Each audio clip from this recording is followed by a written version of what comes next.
we have other watchers, observers from Philippine Manila. Okay, they want to see how am I teaching and how the quality is about the bandwidth. So our course not only will be given in Taiwan, perhaps in the future this course will be broadcast over the air, okay, to different countries. So that means you have a lot of competitors, not just only here, okay, maybe in some other countries. Oh, okay, by the way, we're going to have a coffee break around 10:25, all right? Okay, so let's get to it. This is lecture 4, and I also gave you the homework 3, okay? Please make sure that you find the session. Besides, this Thursday evening, because I'm going to have 2 trips to America, one in April, the other one is May, so I have to make up the classes a little bit earlier. So this Thursday evening, 6:30 as usual, we're going to have a makeup course for the course in April, okay? Because I was asked by the president to escort him to America to sign the MOU with a few university over there. And as you understand, our president is very shy, so he needs some strong guard to help him go over there and sign the contract. So this Thursday evening, 6:30, find a room, maybe this room, okay? So we have, yeah. This Thursday, sorry for that, okay?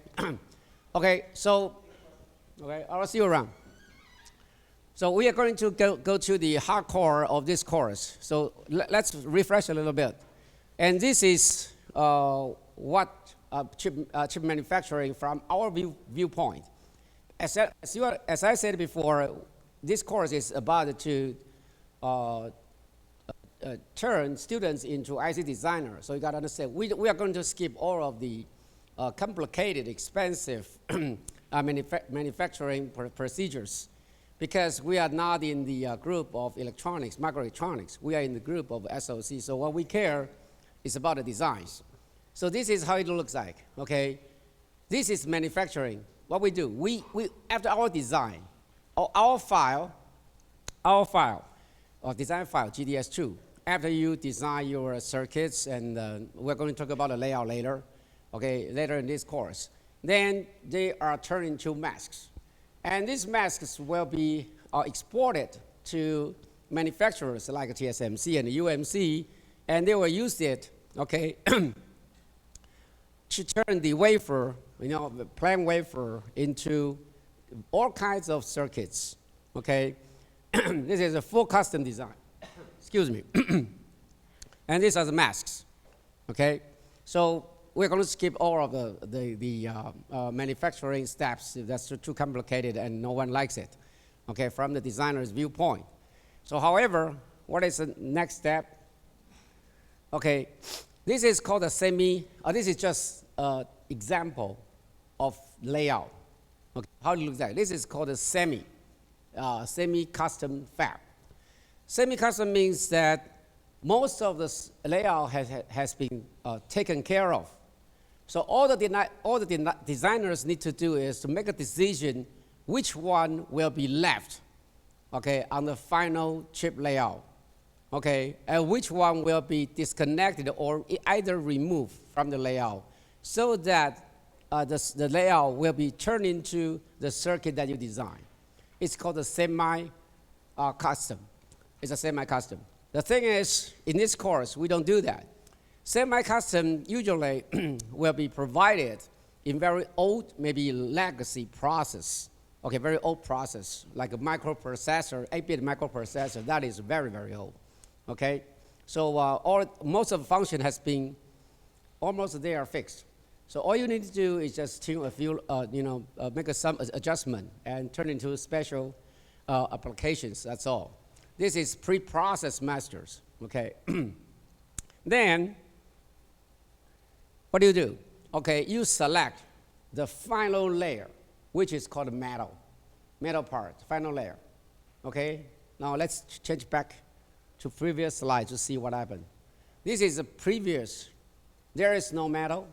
All you see is N diffusion, P diffusion, okay, transistor maybe, okay, polysilicon, who serve as a driver.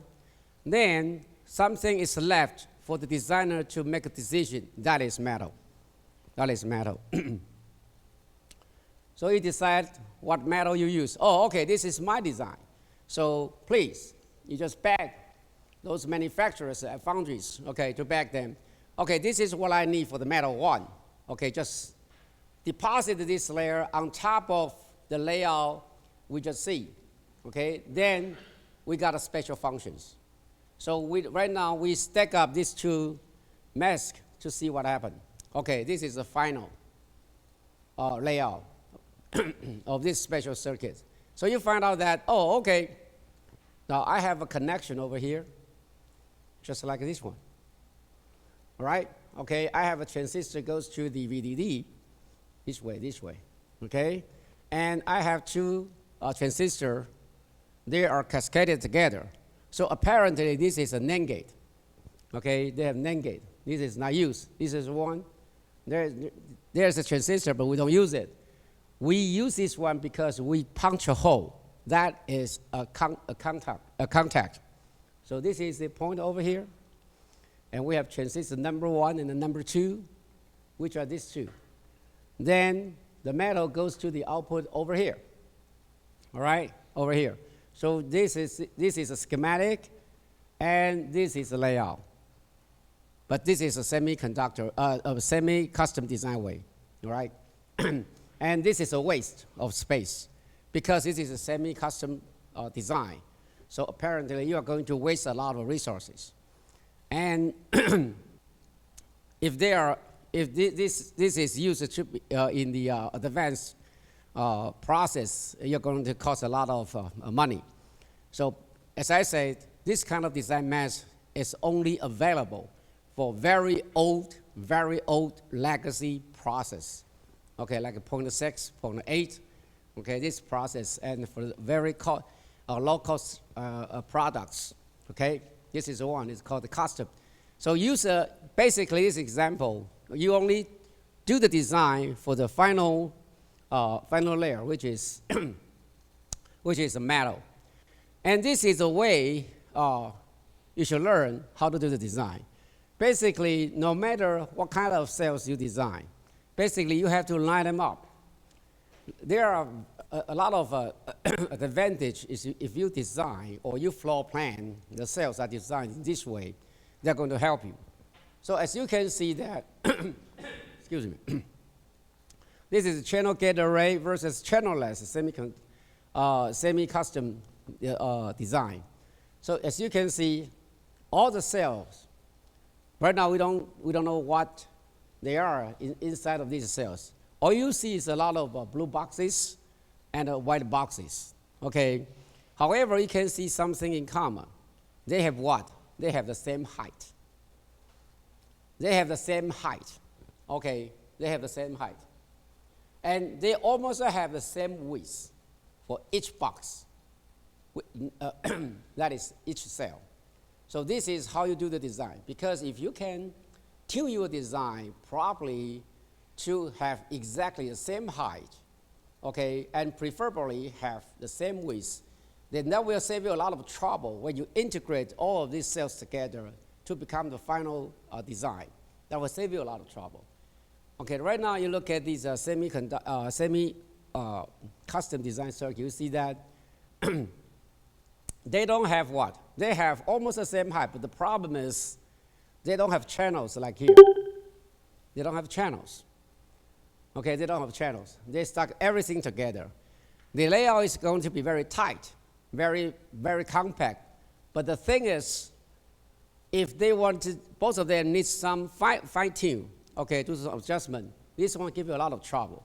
And this one will become much more easier because we save a lot of channels, which can be considered as a freedom of design that we can connect certain cells, okay, at will. So I'll give you some example, all right? Let me draw that on the board and let's see what happened. So let's look at the left-hand side, the left example. So this is our cells. Okay, we have this same height. So the same height, what one of the good thing about the semi is that every cell needs a VDD, and every cell needs a ground. So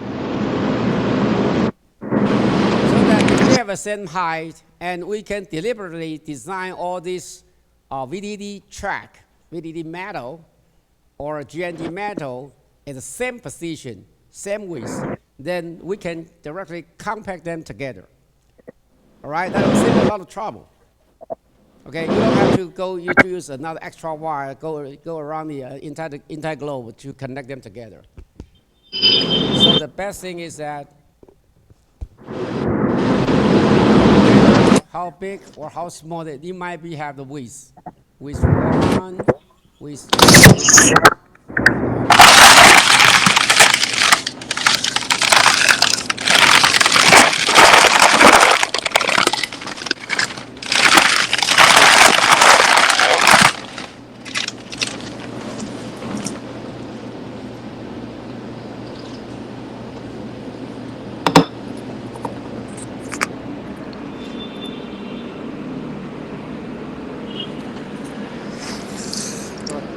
You have width 3, everything's different. But at least you ensure one thing. Every cell can be put together directly. Right? So that's the best. But the second best, if you can make the size equally, that's even better. That would be even better. Right? And then the second thing is that right now we have 2 different arrays. Right? I then have VDD and ground, just like the one on top. So what we're going to use is that from time to time, we like to connect a certain signal from here to here. Then we can take advantage of this part. This is called the channel. So that we can connect these wires together as long as we like. Okay, it's free will. We can do that. And we have a cell over here. And then we can make some connection from here. No problem at all. We can do that easily. This is called floor plan. This placement and the route. So the good placement.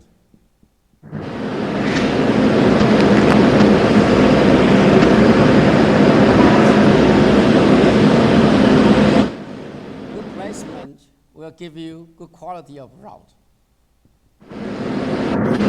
Placement.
they have to make money. They have to make a profit. So after a while, they don't like it, okay? They have a different viewpoint.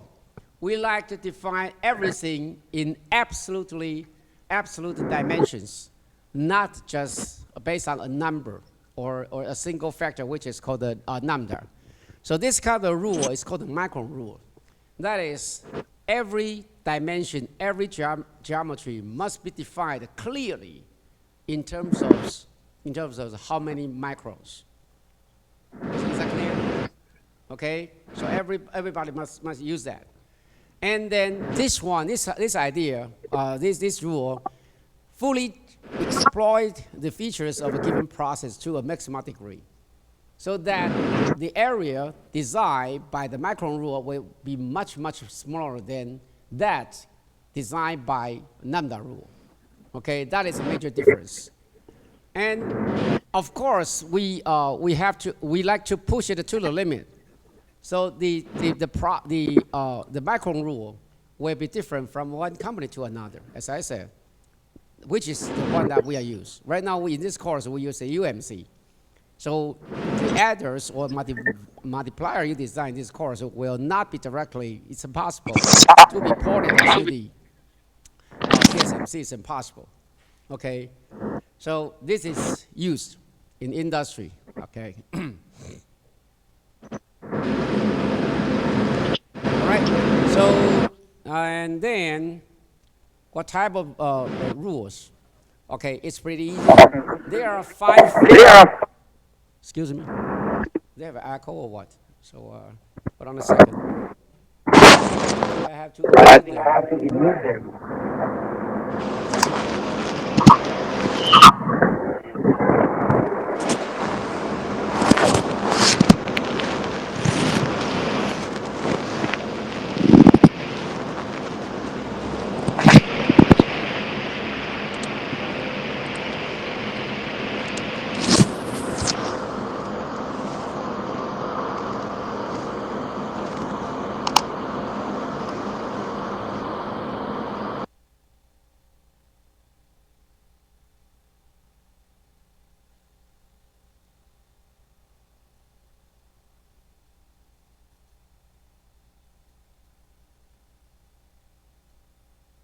The mute is unmute. And what is the key points?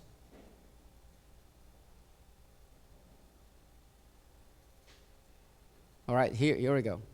So how do we define the design rules? There are 5 things. Minima width, minima spacing, okay, surround. We'll talk about what a surround is, okay? Minima extension, okay, and the final exact. But a total of 5 factors. 5 factors. Okay, why we need design rules? On top of that, you'll see very funny figures. This is the one we draw on the screen. It's perfect, a perfect rectangle. Okay, everybody loves it. But the thing is, after fabrication, this is the real thing you get from the foundry. A lot of jig-jags. Okay, it's not perfect at all. So this is we call, basically we call that a noise or the interference. So this is a width. We got a guarantee, okay? No matter what kind of a situation, we got to have a minimum width, just like the one we draw on the top. It's called a width.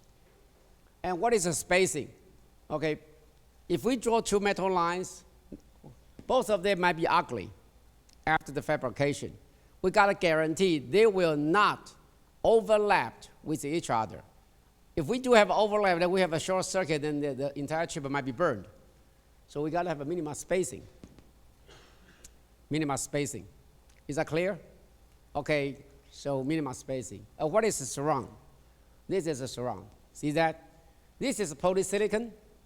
That's the ground floor. And this is a metal one. It's at the second floor. So we want to send a signal from the ground to the first floor or the other way around. We got to find a hole or a stair.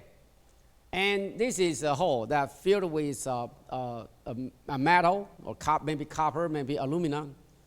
So we need a minimum size, okay, of overlap for these 2 materials. And the hole, the distance between the boundary to this hole is called the surround. And they got to have a minimal space. Otherwise, due to the imperfect of the process, we might have a breach over here. Then a short circuit might appear and to kill the chip. And this is called the extension. This is called the extension.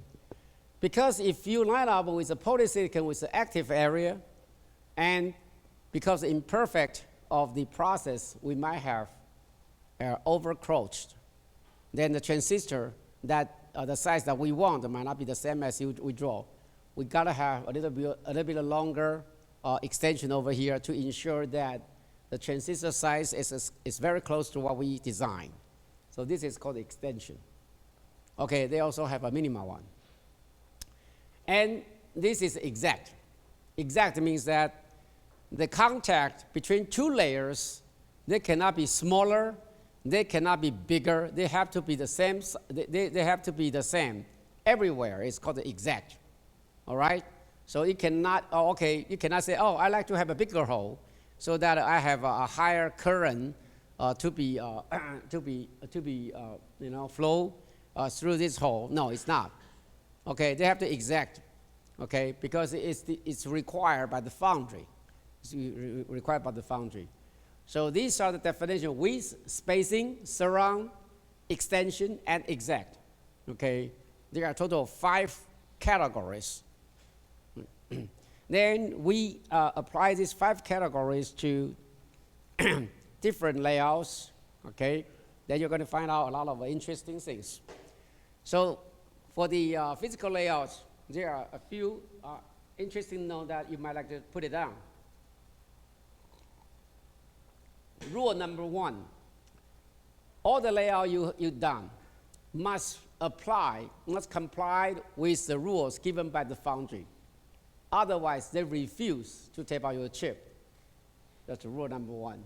Because if your chip does not follow the layout rule, they might cause hazard to jeopardize other chips on the same wafer. So they don't take that risk because the wafer is very expensive.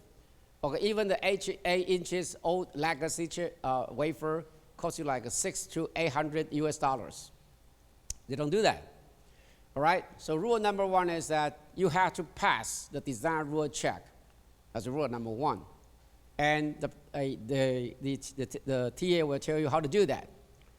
Design rules could be lambda-based or micron-based, but right now, only micron-based is allowed, okay, in industry, okay? And because our university, all the university in Taiwan is tightly coupled with industry so that we already give up the lambda rule 40 years ago. Right now, everybody uses the lambda rule. And then, number 3, in your layout window, you will see a lot of grid point. It's a white point, okay? It's like a grid, okay, on your coordinates. So that will help you to do the design. Please do not turn it off, okay? Do not turn it off.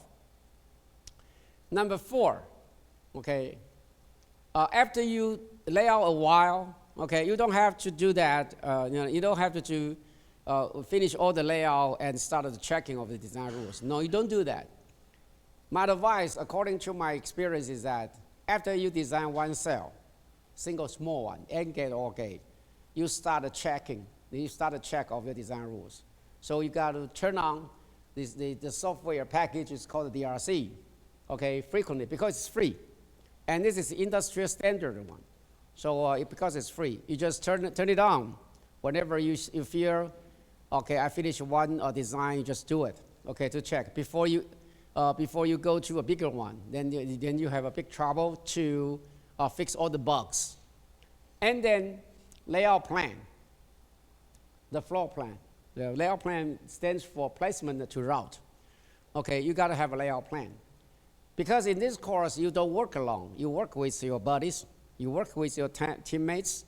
So it's better for you to start talking with each other before the final project. How to do the design, okay? How do we put everything together so that we have a compact size to be fit into the frame. All right, and then make all the cells have standard locations of input, outputs, and the power to the ground. Because if you have a standard position, locations, okay, then you're going to have the advantage like this one. You can cascade them together tightly.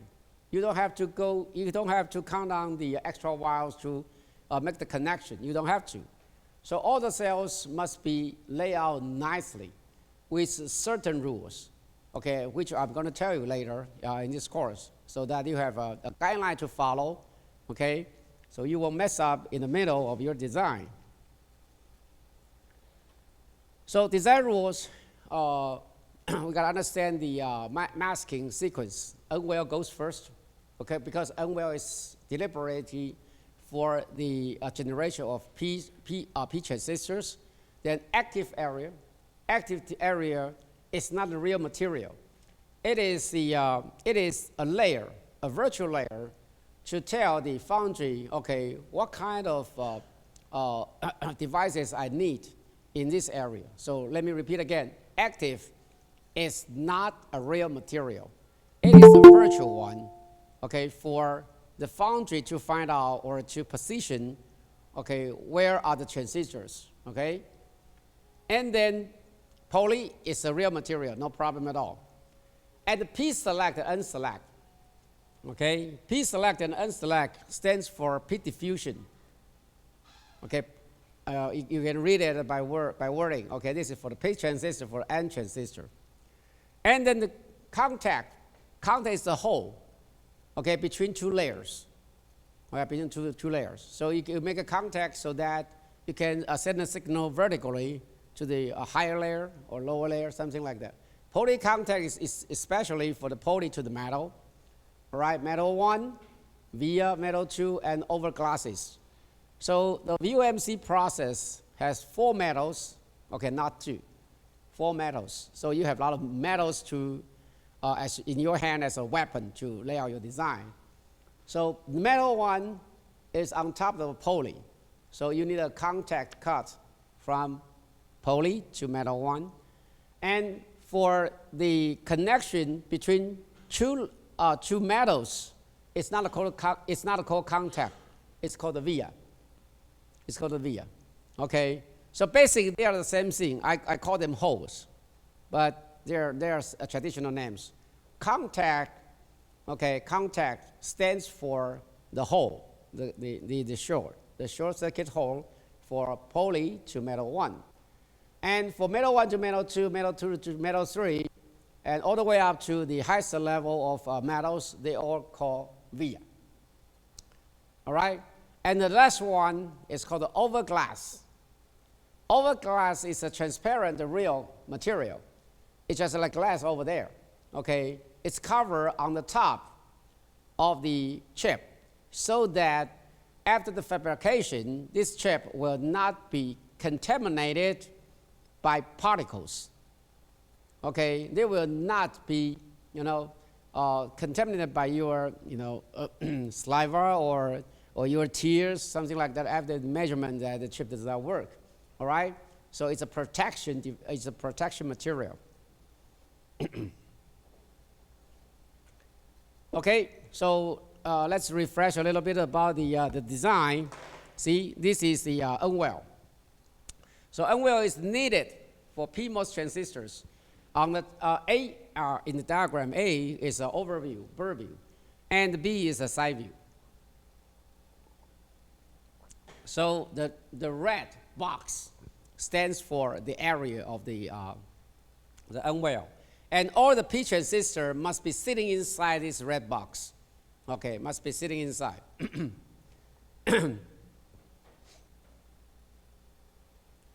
Okay, so this is the definition of the well. Okay, if you have only the P well process, that's fine. But some process have twin well. They have unwell, they have P well, that's fine. Okay, no matter which well you talk about. Okay, in this textbook, it's very sweet. Okay, they give you all the descriptions. For example, the width. It's 1.1 is rule 1.1. they have a minima. Okay, this does not stand for everybody. Okay, this is just an example in the textbook, in one book, that's only. Okay, so minimal width, we have a number, 12 lambda. Okay, if you time the 12, this is lambda, it's not a micron. Basically, this is lambda rule base. Anyway, these rules just tell you for any well, you need 1, 2, 3, 4 rules. The width, the spacing to well at the different potential. Okay, different potential. Because if you have N, if you have P, they are driven by different voltage potentials. Okay, and number 3, spacing to well at the same potential. For example, 2P well. This rule number 2 is for N well and the P well, and rule number 3 is for the 2P wells or 2 N wells. I'm sorry, for different potentials. Rule number 4 is for different types. So the spacing. Hello, Ralph. Can you hear me? The spacings. Ralph. Between these red boxes are different, depends on their potentials and their material. Ralph.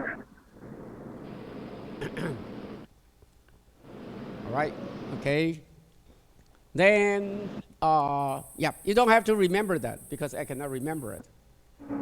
All right, and the active area, this is the one I talk about. Okay, active area are used to build silicon devices, that is transistor. Okay, that is transistors. So how do we define the active mask? Okay, active mask. Let me repeat again. It is not the real material. It is a virtual one, okay, for the foundries to understand where the transistors are. So FOX stands for field oxide. Field oxide. From time to time, it is denoted as STI. STI stands for shallow change isolator. Shallow change isolator. You can consider this is a blocker. These are blockers to block. Okay, these two areas, they interfere with each other. They are spacings. They are isolators. So whatever you do here, okay, I don't give a damn here. Right? Is understood? Okay, it's just isolator. Just like the wall between two rooms. Okay, we like to make the isolator as high quality as possible. So whatever I say here will not be a crosstalk to the next room. Okay. All right, so the field oxide or STI is not active. Not active because there's no function at all. Okay? But for the surface, okay, for the surface over there, it's a field oxide plus active area. All right? Okay? So check this out. Check this out. This is a box. P select and select.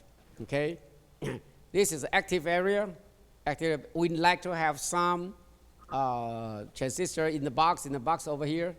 Okay? That's the one. So how many rules we have? We have 5. The width. Okay, the spacing to active. Width is you understand? Okay, and 2.2 is the distance between two neighbors, two active areas. And 2.3, okay, is the well contact to the well edge over here. Well edge. And active to the well edge, 2.4 over here. 2.5, they are different. Okay, this is unselect. This is for the N transistors, and this is for P transistors. They must have a minimum spacing in between.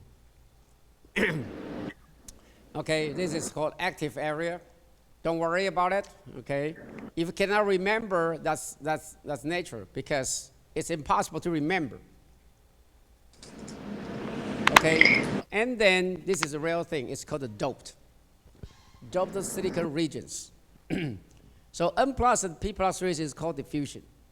So how do we define N plus? N plus is defined as the intersection of unselect and active. And P plus is defined as P select and active and unwell. So that if you do that, then you have a P plus over there, then the foundry understand you want to have a P transistor. And in the middle that the foundry understand you like to have an N transistor. So how do it look like? It looks like this way. See, this is how it looks like. That's the top view from the mask. See that you have a mask for the red box. This is definition of the N well. Then you have active over there, and this is P select. P select stands for the material, okay? And the one over there is unselect. So after you do the design, then the mask company and the foundry will generate these two type of transistors, okay? P select active. This is active area, and this is unselect. All right, okay? So this is the doped silicon regions. Okay, so it's pretty, well, it looks a little bit nasty, but it's not, okay? We have typical example if you understand. And then these are the definition of the rules. Okay, we are going to generate, create a polysilicon. So this is, transistor. Transistor is made of polysilicon and active area. Active area. So this is how it works.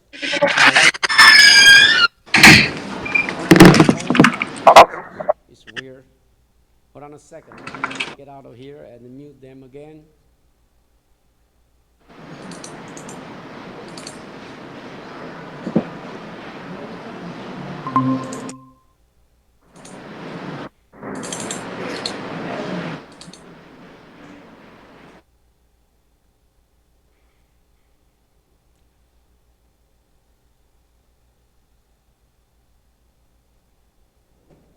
Okay, we have more observers from Philippines, okay, from Manila. So please welcome to my class. So this is the design rules for the transistors. So we need what? We need a lot of things, okay? The spacing to channel, 4.1, spacing to channel. And then overlap of the active over here. Okay, overlap the contact over here, and width and spacing to select over there. Okay, they are defined. They are well defined by the lambda. But as I said, the lambda is just a general rule. Okay, right now we already give it up in our in Taiwan's university because we all stick to the micron rule already. This is just in the textbook. Okay. Okay, now you're curious how the transistor is made. This is how you design your transistor. Okay, virtually. Every student remember this one. So you have a polysilicon on top.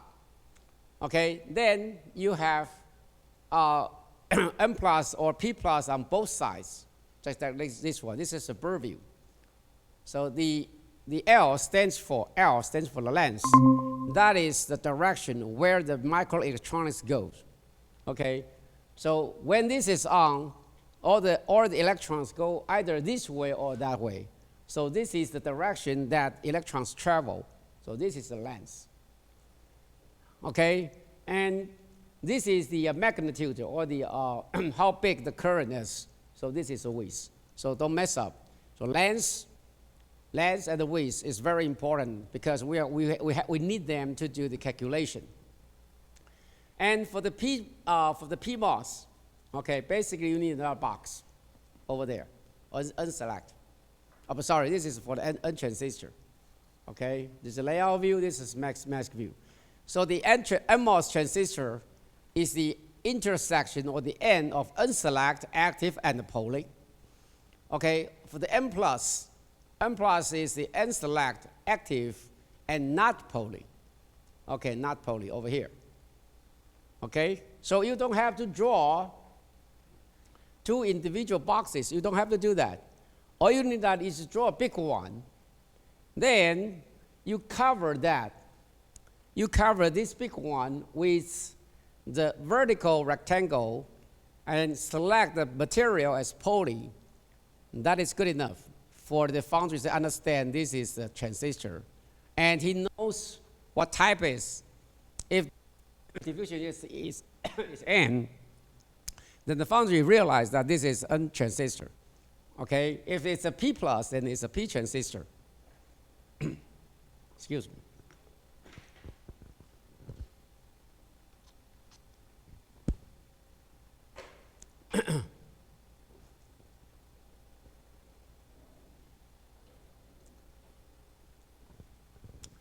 Okay, and this is for P transistor. See, it's almost the same, except one thing. What is that? The red box. Red box stands for the N well, so everything the same. Okay, everything's the same. If you move the N transistor into that box, it will automatically become the P plus. And this is a side view. Because you select, this time you don't select the unselected. You select the P select. Then it will become P transistor. P transistor. So it's pretty easy. Okay, this is just for the layout. All right.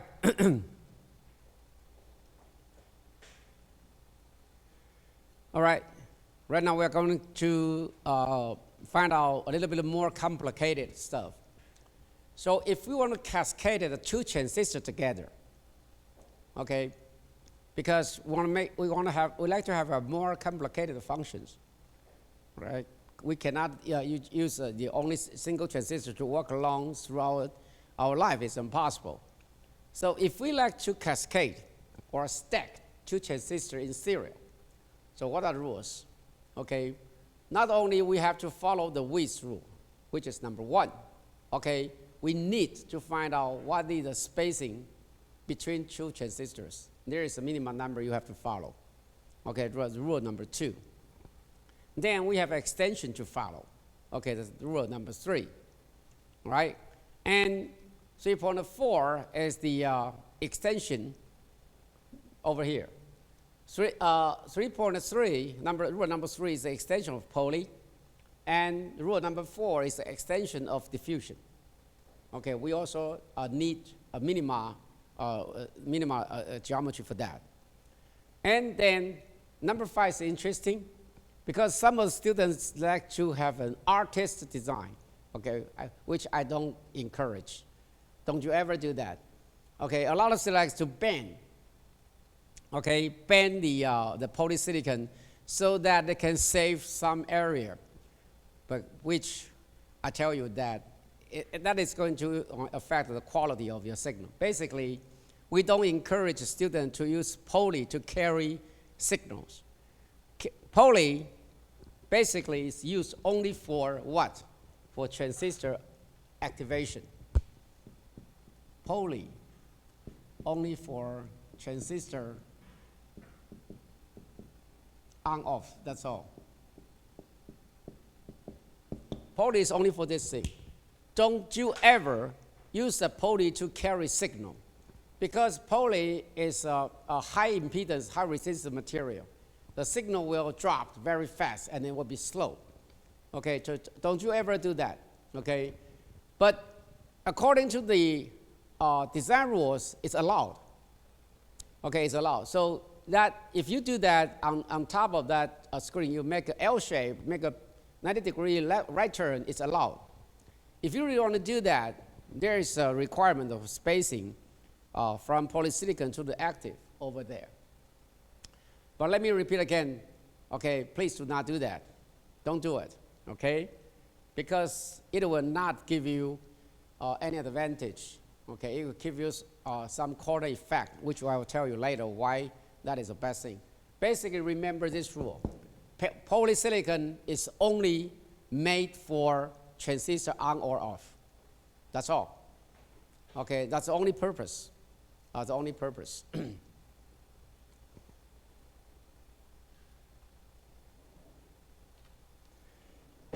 Okay, then contact.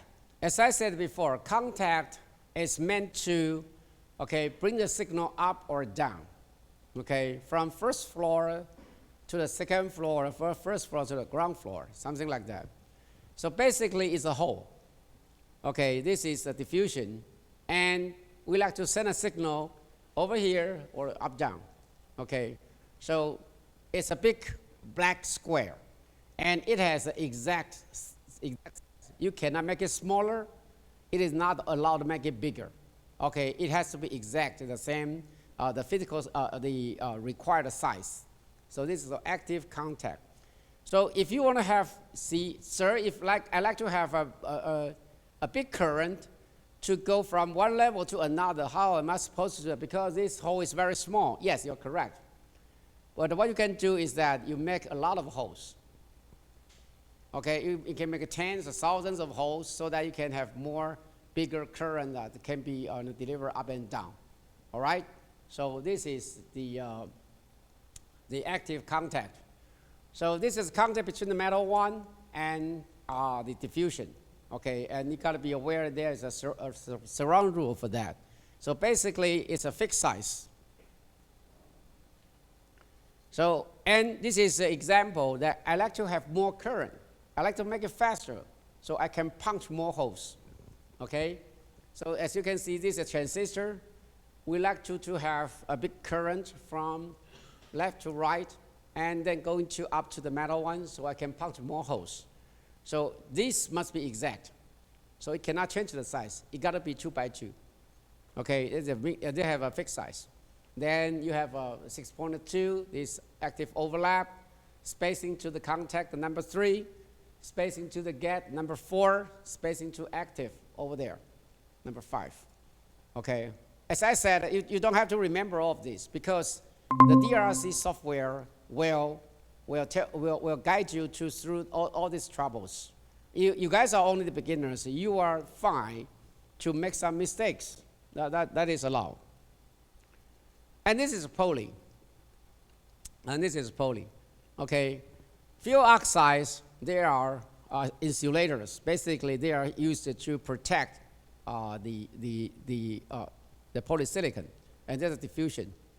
So if you like to make the contact, okay, we do the same thing just like the one that we just did in the previous slide. We punch a hole.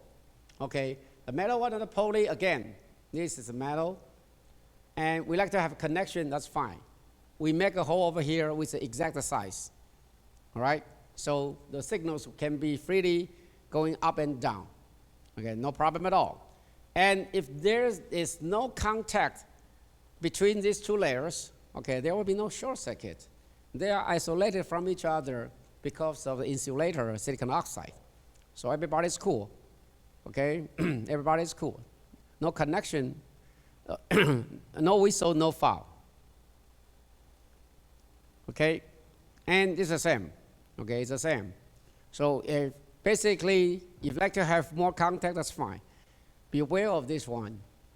Okay, there is a minimum spacing between this contact to the poly, All right, it's about 10:25. Let's take a break over here. Then we are going to talk a bit more about the layout rules. Okay, let's take a break. Rob, I'd like to mute all of the watchers, okay, attendants, if possible, because we hear a lot of noises. Okay? Yeah, okay. Take a break. Let me get some coffee.